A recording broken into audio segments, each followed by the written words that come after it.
ये वीडियो मैं बनाना तो नहीं चाहता था, पर दिल्ली गवर्नमेंट जब अपना रूल होल्डे में रख दिया, उसके बाद दिल्ली गवर्नमेंट को भी लगा कि शायद हमने होमवर्क सही से नहीं किया। उसके बाद मुझे भी लगा कि कहीं ना कहीं मुझे इस चीज कॉन्टेक्स्ट में टिप्पणी देनी चाहिए। देखो, अब ये भी एक बड़ा क्वेश्चन खड़ा हो रहा है कि पॉल्यूशन ही है गाड़ी बैन होने का कारण, या ऑटो लॉबी का भी प्रेशर है कहीं ना कहीं। इंडिया में ऑटोमोबाइल सेक्टर का कंट्रीब्यूशन 7.1 है, और इसी के साथ साथ ये लोग 4.5 करोड़ लोगों को इंडिया में रोजगार भी देते हैं। और ये लोग इतने पावरफुल हैं कि अब गवर्नमेंट से अपनी बात बनवा सकते हैं और कहीं ना कहीं उनको पेयर प्रेशर में डाल सकते हैं। SIM जो कि बड़ी ऑर्गेनाइजेशन है, जिसमें मारुति, होंडे, टाटा, बड़ी बड़ी ऑटो कंपनीज आती हैं। गवर्नमेंट से ये लोग पॉलिसीज के लेकर डिस्कशन करते रहते हैं। 2025 में कैफे रिलीज के अंदर 33% कार्बन एमिशन कट करने का प्लान था 2027 तक, लेकिन इसी ऑर्गेनाइजेशन SIM ने कहा ये तो कुछ ज्यादा एग्रेसिव हो रहा है, 15% ही ठीक है। अब कहीं ना कहीं पेयर प्रेशर है कि नहीं गवर्नमेंट में, आप ही लोग सोचो। देखो, पिछले महीने ईयरली बोलो कुछ टाइम से कार सेल धीरे धीरे गिरते जा रही है। इन्वेंट्री में 2024 मैन्युफैक्चरिंग गाड़ी तक अभी तक नहीं बिकी है। और उसके बाद रिसेंटली अब दिल्ली में 10 साल 15 साल वाला गाड़ी का बैन का रूल भी आ गया।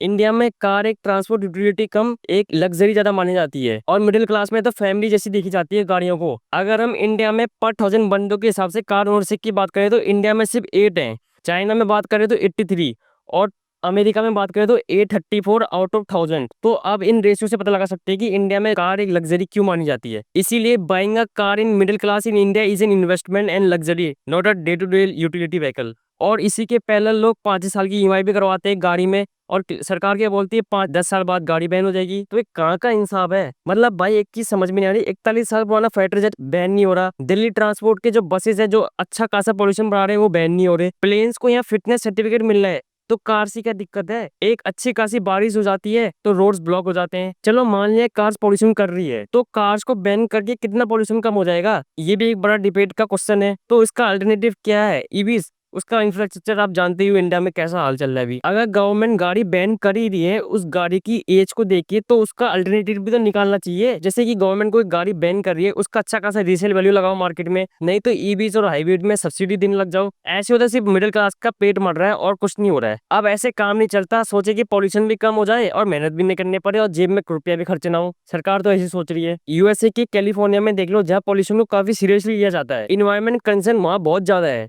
वहाँ स्मोक चेक इंस्पेक्शन होते रहते हैं। जर्मनी में हर 2 साल में गाड़ी के स्मोक चेक इंस्पेक्शन होते हैं, और जो गलत निकलता है डिसमेंटल, जो सही चल रहा है चलने दो। एक रिपोर्ट के तहत नॉर्वे में 90% गाड़ियां अभी इलेक्ट्रिक की बिक रही हैं। चाइना में रैपिडली ईवीज का सेल इंक्रीज होती जा रही है। अब इन 3 कंट्रियों में सरकार ये तो नियम नहीं निकाली, पेट्रोल डीजल बैंक करा दिया, लोगों के पेट मार दिया। ये भी तो कुछ अल्टरनेटिव निकाल लेना। तो इंडिया वालों को भी कुछ सोचना पड़ेगा ऐसा। अब इन सब चीज के पश्चात जो लोग सबसे ज्यादा खुश हैं वो है ऑटोमोबाइल इंडस्ट्री के लोग। देखो, पिछले काफी टाइम से धंधा मंदा चल रहा है इन लोगों का। इन्वेंट्री में गाड़ी खड़े खड़े सड़ रही है। डिस्काउंट के नाम पे आपको सिर्फ इंटरनेट में डिस्काउंट दिखेगा, ऑफलाइन मार्केट में आपको डिस्काउंट दिखेगा नहीं। और NCR में गाड़ियां बैन होने के साथ साथ ऑटोमोबाइल सेक्टर में एक अलग सी लॉटरी लग गई है। एक आर्टिकल से पता लगा कि 62 लाख गाड़ियों को दिल्ली में अब पेट्रोल डीजल नहीं मिलेगा। एक रिपोर्ट से ये भी देखने को मिला, जो पुरानी गाड़ियां बैन हुई है, जो अब लोग नई गाड़ियां लेंगे तो उससे सेंट्रल गवर्नमेंट को 1,35,000 करोड़ का फायदा होगा, GST एंड कंपनसेशन सेस के नाम पे। और दिल्ली गवर्नमेंट को 42,184 का गेन होगा road tax and diesel surcharges के नाम पे। अब देखो, इसके बाद सरकार की नजर से तो पॉल्यूशन भी साफ हो गया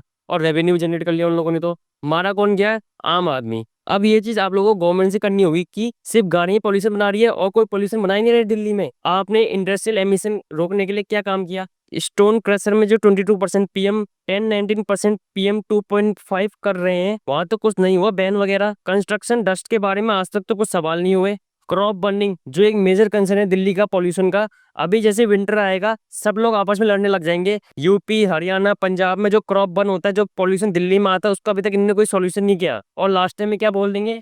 please don't burn crackers in Diwali because it cause pollution. अब भाई ऐसे थोड़ा चलता है, ये हर साल का ड्रामा पिछले 10 साल से भी देख रहा हूँ, और इस साल भी जरूर होगा। ये कभी खत्म भी नहीं होगा। अगर ऐसे हाल चलते रहा ना, ये कभी खत्म भी नहीं होगा। और ये सब माया जोल है, लास्ट में पिता आम आदमी ही है। आम आदमी जिसने एक गाड़ी खरीदी अपनी डेली कन्वीनियंस के लिए, जिसने एक गाड़ी में 2/4 अपना टैक्स दिया है सरकार को, वही पछताता लास्ट में। और हाँ, अभी दिल्ली गवर्नमेंट ने ये लॉ होल्ड पे रख दिया है, पर उनको भी पता लग गया है कि ये लॉ कहीं ना कहीं बेकार ही है भाई, सच बताऊं तो। लेट्स सी क्या होता है आगे। पॉल्यूशन तो इससे कंट्रोल होने वाला है नहीं, और चीज में ध्यान देखना होगा। और दिल्ली गवर्नमेंट स्मार्ट है, कुछ ना कुछ नया कदम लेगी। देखते हैं क्या हो रहा है।